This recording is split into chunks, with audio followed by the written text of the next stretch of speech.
All right, Keaton, it's got to be a busy time for you. Just about a week and a bit away from the Olympic Winter Games. So, how are things going? What's it been like since you found out? And I know typically you find out before everyone else does. So what was it like trying to keep that secret? And now that everybody knows you're going, what's going on? No, it was yeah, I got told a couple days before the official announcement, and I was told I was able to tell my close friends and family. So um holding that in was a little bit, well, I knew it was in a couple days, so it wasn't that hard, but no, it still feels surreal. I just got to come home for a couple days now, so I'm in St. Catharines again. Um but it's no, it's been good to kind of unwind before we pick things back up in Italy. How much you mentioned unwinding? It's been a season for you where you started on the North American tour, headed over to Europe in between. How much of a whirlwind has this been to go back and forth and now come back to Canada again, be part of the announcement, only to know you're going back to Europe? What's this been like? Oh, the bobsled season is always just a lot of travel. It's week by week. So whether you're North American circuit or World Cup circuit, you're spending a week in a hotel or an Airbnb, unpacking my three ginormous check bags and then packing back up and driving 8 hours or flying to the next spot. Um, feel like it's been my past couple of years because same thing with the CFL, we just fly somewhere every weekend, like every away game. So I'm getting used to it. I'm a pretty veteran flyer now. I understand the airports. I know what to bring. So I try to keep it simple. What's that adjustment been like? You start with bobsled in the middle of a CFL season, if I'm not mistaken, if I can remember correctly. How have you adjusted to managing the schedule that, like you said, you never know where you're going to be? You could be changing directions at the drop of a hat. How have you managed to manage it all and kind of keep yourself aware or grounded through it all? Yeah, it can be very taxing on the mentals, just constantly moving around and like never having a place kind of by yourself because you're always roommates with somebody, regardless of where you're headed. But no, you kind of do that through the people around you and your support system, which I have a fantastic one, my friends and my family and everyone who's been there for me along the way. You just got to keep calling them and reminding yourself that this has a purpose because sometimes you can lose sight of it and that you're doing great things. Just trusting the process and going, taking it day by day instead of looking ahead so far. To take you back a little bit, was this ever on the radar, or when did this maybe even hit your radar that bobsled was something that you were built for? Was it the combine? And I know there were a lot of comparisons when you came through the CFL combine with Jay and the time he'd had here.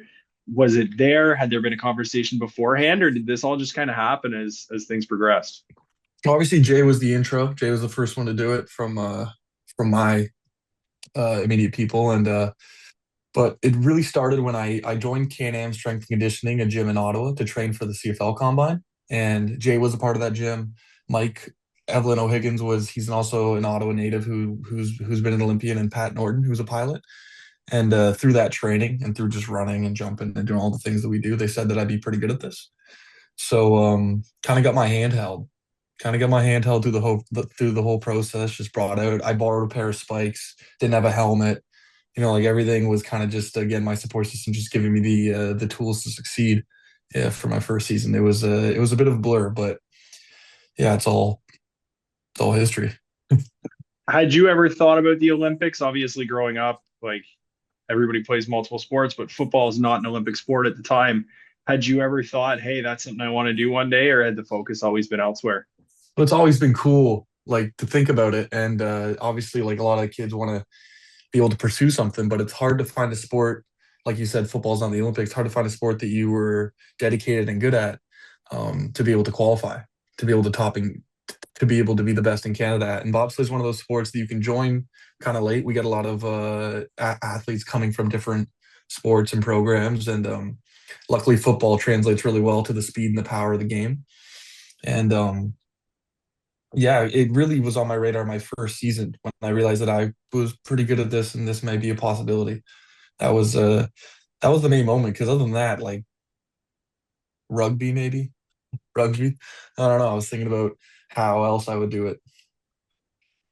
You talk about the speed and the power, but I think the thing people don't realize, and I remember Jay telling me this a few years ago, probably the last Olympic Games, this is a physical sport to go through too. How do you make sure with all the travel, how do you manage your body? Because like you're rocketing down this hill in a metal sled that's not full of foam, like you're bouncing around and you're taking some shots. So how do you make sure your body's ready to go? Yeah, it's not a. I remember my first race. They said it's not meant to be safe. It's meant to be fast. There's no seatbelts. There's no padding. We have a little Kevlar vest that like keeps us between us and the ice to get burned. But no, it's all about the tools you bring and the people you're around.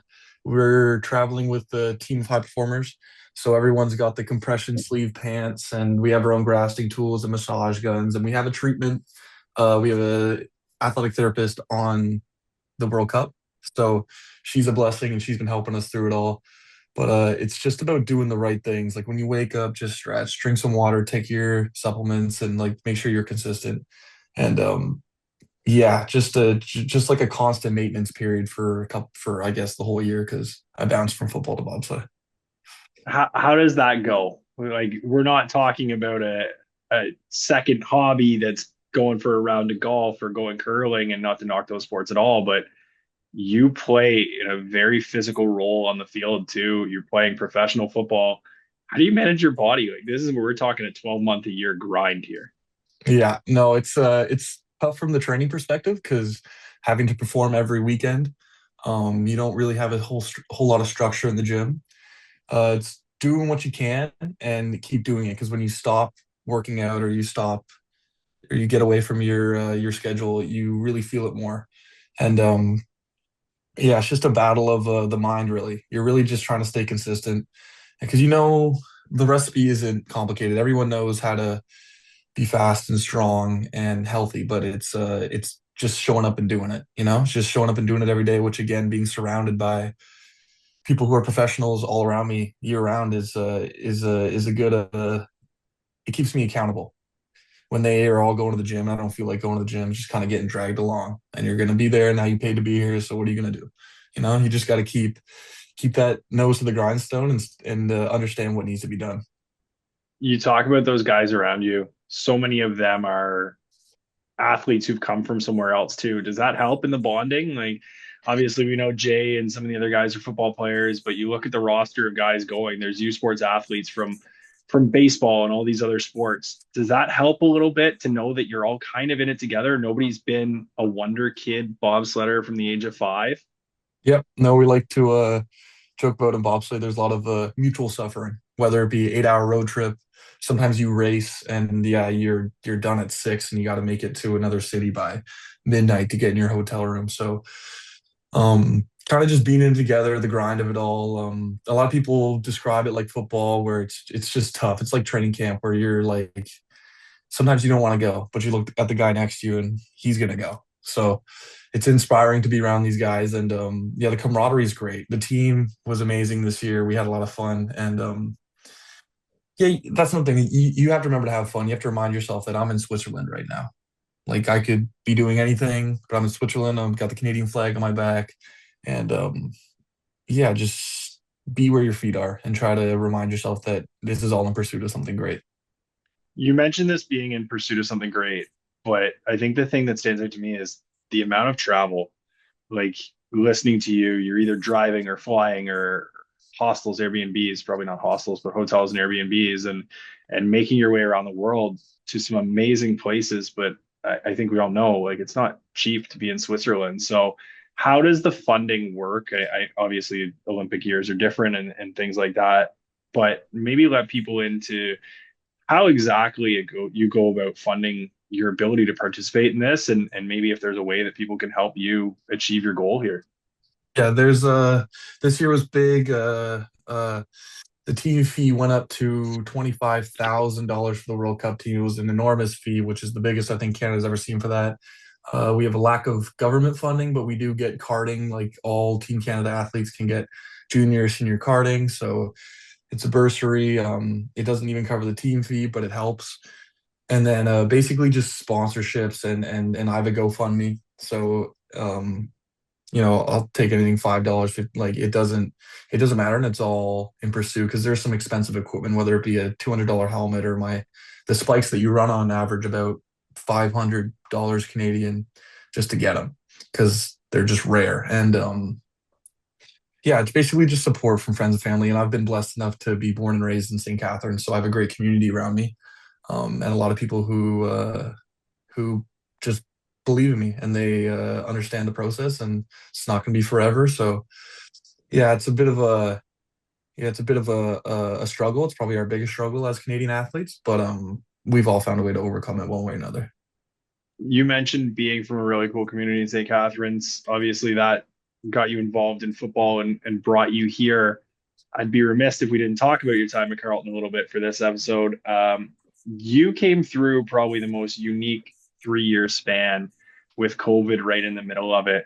Um, I think you had, as I was looking at the numbers earlier, five quarterbacks in your 2 seasons. What was the experience like in your time here, coming in as a rookie, kind of getting started, and then having that COVID break just drop right on you? Yeah, it was a bit of a whirlwind. I wouldn't say I was prepared for my first season. Didn't expect the workload, but it definitely prepared me for life moving forward.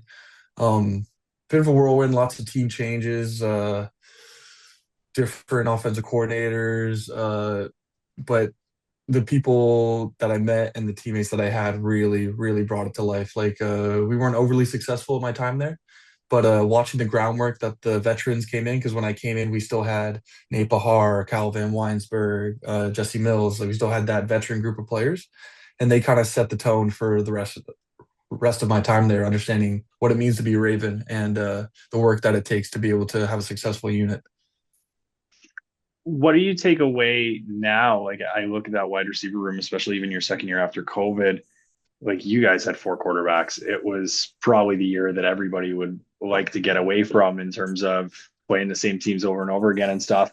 What kind of lessons do you take away from that you bring with you on the road? Um, it's a whole lot of it's a whole lot of trust. You got to control what you can control. You mentioned five quarterbacks. You're not going to control how he plays, and the more you try to control things, the less it's going to go well for you. You got to worry about yourself. You got to take it day by day, week by week. Um, like obviously staying prepared and helping them prepared to the most that I can. But I'm pretty sure two of those quarterbacks were 18 when I was there, so I didn't want to put pressure on them. I wasn't that guy in the huddle saying throw me the ball. I was just letting them kind of get into the game and figure it out. And it was definitely a grind of a year, but we had some great moments. And yeah, no, I wouldn't trade it for anything. You had the opportunity to play in one real Panda game. What is that energy like? What do you remember from your Panda game? Obviously, your second time around, the crowd was smaller and pouring rain and miserable outside. But that first Panda game with a packed house, what do you remember from that? Oh, it was outstanding. It's a really special thing to be able to play in the Panda game. Like there's no other game like it in college football in Canada. It's absolutely outstanding. The as Nate Bahar said, I think in that year four documentary, it's just 60 minutes of good old hate, you know? Like you divide the stadium right in half, and the rivalry feels real. You got guys chanting from one side, you got guys chanting from the other side, and it's absolutely electric. It rivals every CFL game I've ever played in. It's absolutely amazing to be able to play in front of that many people. As you get ready for the games, is there kind of one thing that you're going to carry with you, or either a mantra or something to make sure that you take this all in? Like I know you well enough to know you're an extreme competitor, and so winning and results is going to be top of your mind. But how are you going to make sure you stay grounded and you enjoy this moment? Be where your feet are, as you said earlier. Yeah, it's kind of just going back to the old athlete where I said it before, just like day by day, control what you can. It's nothing. There's nothing amazing you can do from now until then to make like big changes. The work has kind of been done. It's just about maintaining, staying focused, not getting too distracted by the village and everything that goes along with the games, and really just staying with your team and staying locked in, and understanding what you need to do to execute on your side so that someone else can execute on their side. For sports fans who are going to sit down and watch you, maybe football fans, Ravens football fans, or CFL fans who followed you and don't know bobsled, We all kind of get to the Olympics, I think, and we all watch every sport and we try and judge it and figure out what you did well and what you didn't. Give us maybe the 1 minute tour. What does a good run look like? Obviously, other than the time on the clock, but what really sets up a good run for you guys? So we've had a great crew this year for the sake of I got Shaq Murray Lawrence on the brakes. He played football, and then Mike, an Ottawa native, on the left side, and we are essentially the horsepower. That's the whole thing. We're velocity, we're horsepower. Once we get into the sled, you can ruin a run, but it's all about staying low and staying locked in. You don't want to be whipping around back there. So from our perspective, our coach likes to say you got to eat some crayons. You got to turn off the brain, smelling salts pre workout, and just a whole lot of energy. We like to bring the energy to the line. We like to bring the energy for the fans, and then going down the hill. If you don't feel anything, it's good. What you don't want to feel is you hitting off walls. Obviously, you hit a wall, you're losing speed. You're losing speed, but a smooth run is really something special. It's always chaotic in the back of the sled. You're feeling all kinds of crazy stuff. You're like really close to each other, so you can feel the guy in front of you wiggling around trying to stay low. And it's really it's a blur. It sounds like TV static. It sounds like you put headphones on and it's just like a blur. Like and the feeling of hearing the brakes call when the pilot yells brakes and we're done the run and you pop out and you all look at each other like, did we just survive another run? That's really the fun part in it. It's kind of like I compare it to like kickoff where you're kind of going to war, just running as hard as you can, and then somebody hits somebody. It's a really cool experience, and I encourage anyone who has the opportunity to try it out. Amazing. Well, on behalf of everyone at Carleton, we're incredibly proud to see you going, and we wish you all the best. And hopefully, these games work out for you. Thank you so much. I appreciate that. I'll be sure to keep my mind in the right spot and to put on the best performance I can. We know you will. Thanks. Thank you.